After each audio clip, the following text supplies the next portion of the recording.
Hello friends, welcome to my channel. તો આજે આપણે કુર્તીનું કટિંગ કરશું. કુર્તીના કટિંગ કરવા માટે મેં 2 મીટર કુર્તીનું કાપડ લીધેલું છે, જેમાં બંને પાર્ટમાં ડિઝાઇન હોવાથી પહેલાં આપણે આગળનો પાર્ટ જ કટિંગ કરશું. આગળના પાર્ટના કટિંગ કરવા માટે આ રીતે કાપડને 2 વડો જ ફોલ્ડ કરવાનું છે. આપણી હિપ સાઇઝ 36ની હોય તો એમાં 2 ઇંચ માર્જિન એડ કરીને તેનો ચોથો ભાગ 11 ઇંચ પર આપણે માર્જિન કરશું. શોલ્ડર 14ના હોય તો તેનો બીજો ભાગ 7 ઇંચ પર માર્જિન કરશું. જેટલા શોલ્ડર લીધા હોય તેટલા જ આપણે બાયગાળો લેવાનો છે. 7 ઇંચનો આપણે બાયગાળો લઈશું.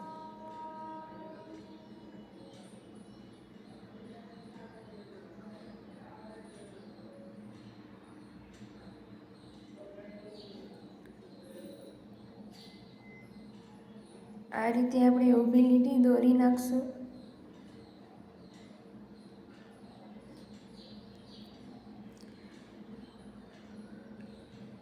કમરનું માર્કિંગ આપણે અહીંયા 14.5 ઇંચ પર કરશું અને હિપનું માર્કિંગ અહીંયા આપણે 20.5 ઇંચ પર કરશું. હવે આ બંને લીટાને દોરી લેશું.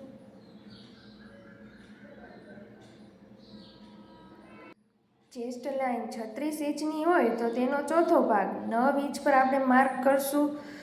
કમર લાઇન 32 ઇંચની હોય તો તેનો ચોથો ભાગ 8 ઇંચ પર માર્ક કરશું. હિપ લાઇન 38 ઇંચની હોય તો તેનો ચોથો ભાગ આપણે 9.5 ઇંચ પર માર્ક કરશું. જેટલી આપણી હિપ લાઇન હોય તેટલું જ આપણે બોટમ લેવાનું છે, એટલે 9.5 ઇંચ પર આપણે બોટમનું માર્ક કરશું. આ બધા લીટાને આપણે જોઈન્ટ કરી દઈશું.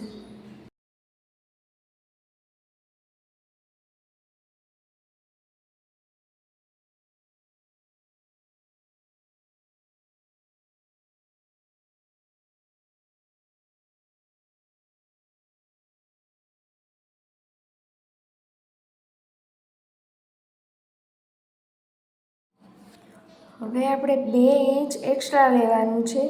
તેમાં 1/2 ઇંચ લૂઝિંગ માટે અને 1.5 ઇંચ આપણું સિલાઈ રાખવા માટે આ રીતે આપણે 2 ઇંચ પર માર્ક કરી લેશું.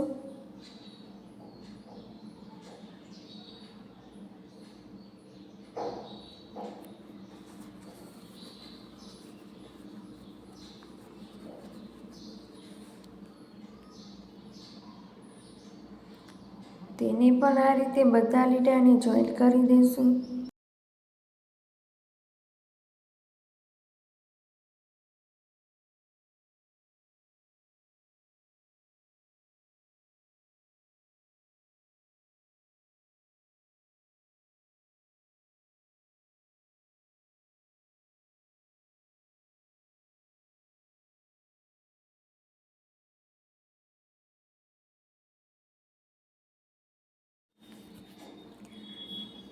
આ રીતે આપણે 2 ઇંચની લીટી પણ દોરાઈ ગઈ છે. હવે આપણે આમાં 1/2 ઇંચ લૂઝિંગ છે અને 1.5 ઇંચ આપણું સિલાઈ માટેનું છે. હવે આપણે બાયગાળાનો શેપ આપશું. 1.5 ઇંચ પર આ રીતે આપણે માર્ક કરશું અને હવે આને રાઉન્ડ શેપ આપી દઈશું. આપણે આગળનો ભાગ કટિંગ કરી છીએ એટલે આપણે આગળના ભાગમાં આપણે 1 ઇંચ પર માર્ક કરીને રાઉન્ડ શેપ આપવાનો છે. આ આપણો પાછળના ભાગ માટેનું છે 1.5 ઇંચ અને 1 ઇંચ હવે આપણે આગળના ભાગ માટે માર્ક કરશું.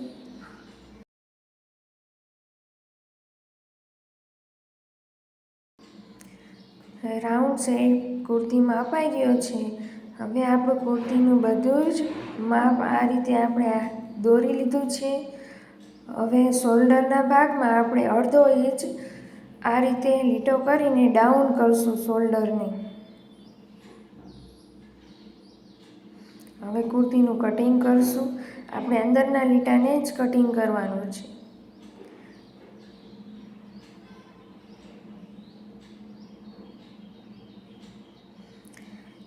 અહીંયા મારી કુર્તીની લંબાઈ મેં પૂરેપૂરી જ લીધી છે.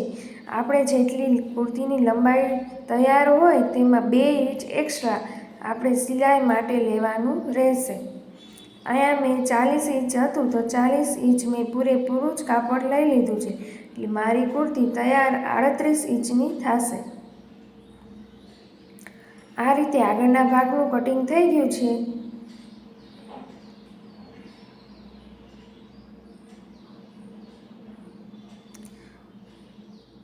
હવે આપણે પાછળના ભાગનું કટિંગ કરીશું. પાછળ આપણે આ રીતે કુર્તીમાં ડિઝાઇન હોવાથી વચ્ચોવચ્ચ આ રીતે આપણે કુર્તીને ગોઠવી લીધી છે. હવે આપણે કટિંગ કરેલો ભાગ જ આની ઉપર રાખીને આપણે કટિંગ કરી લેશું. મેં કુર્તીને ગોઠવી દીધી છે. હવે આપણે ડાયરેક્ટ કટિંગ કરી લઈશું.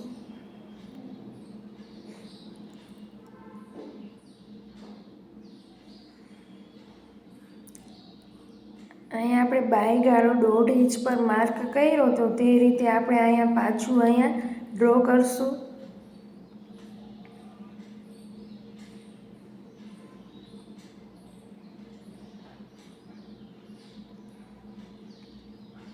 હવે આપણે કટિંગ કરી લઈશું.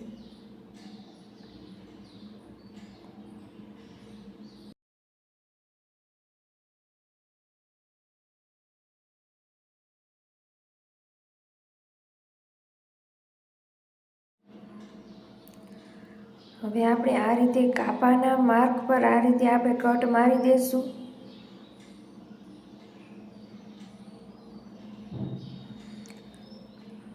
હવે આપણે કુર્તીના ગળાનું માર્જિન કરશું. મેં 3 ઇંચની પહોળાઈ લીધી છે, 5 ઇંચની ગળાની લંબાઈ લીધી છે. હવે આપણે આપણા મનપસંદનું ગળું દોરશું. આ રીતે પહેલાં બોક્સ દોરી લેવાનું છે, પછી આપણે તેમાં ગમે તે ડિઝાઇન દોરી શકીએ છીએ. હું અહીંયા 5 આકાર જેવું ગળાનો શેપ આપું છું.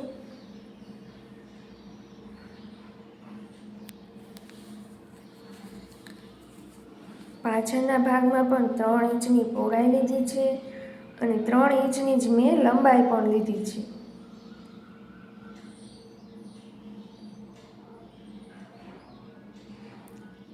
પાછળનો ભાગમાં હું ગોળાકાર જ શેપ આપું છું, એટલે આપણે રાઉન્ડ શેપ આપી દઈશું.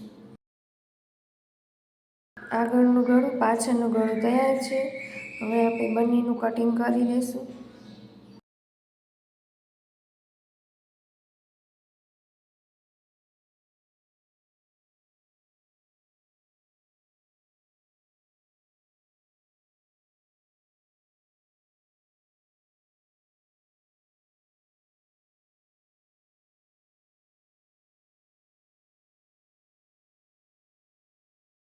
ગળા કટિંગ થઈ ગયા છે.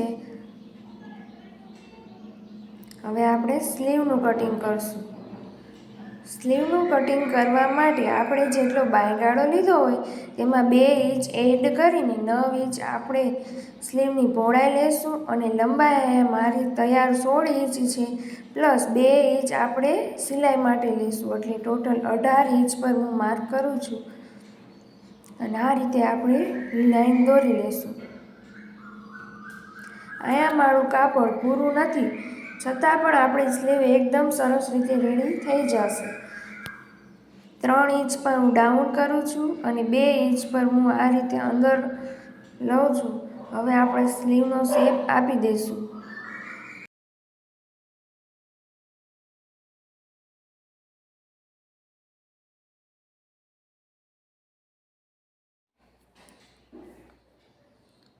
આપણે આગળના ભાગ માટે પણ અહીંયા શેપ આપી દીધો છે. બોટમ અહીંયા મારે તૈયાર 5.5 ઇંચ છે, એમાં પ્લસ 1.5 ઇંચ આપણે એક્સ્ટ્રા સિલાઈ માટે લેવાનું છે, એટલે ટોટલ 7 ઇંચ પર હું માર્ક કરું છું. અને આ રીતે સીધી લાઈન દોરી લઈશું. જોઈ શકો છો આપણા પૂરા કાપડમાં જ આપણી સ્લીવ કટિંગ થઈ જશે. ઓછું કાપડ છે તે આપણું વધારાનું કાપડ જ રહેશે. હવે આપણે સ્લીવનું કટિંગ કરી લઈએ.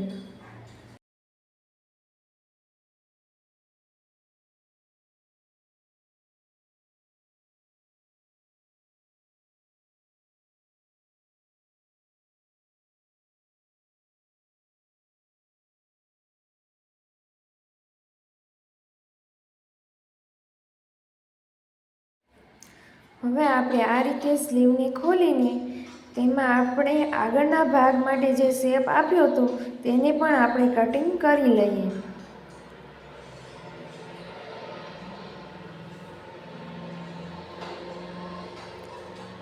હવે આપણા સ્લીવનું કટિંગ એકદમ રેડી થઈ ગયું છે. આપણી કુર્તીનું કટિંગ થઈ ગયું છે. તમને મારો વિડીયો ગમ્યો હોય તો લાઈક, શેર, કોમેન્ટ અને સબસ્ક્રાઈબ જરૂર કરજો.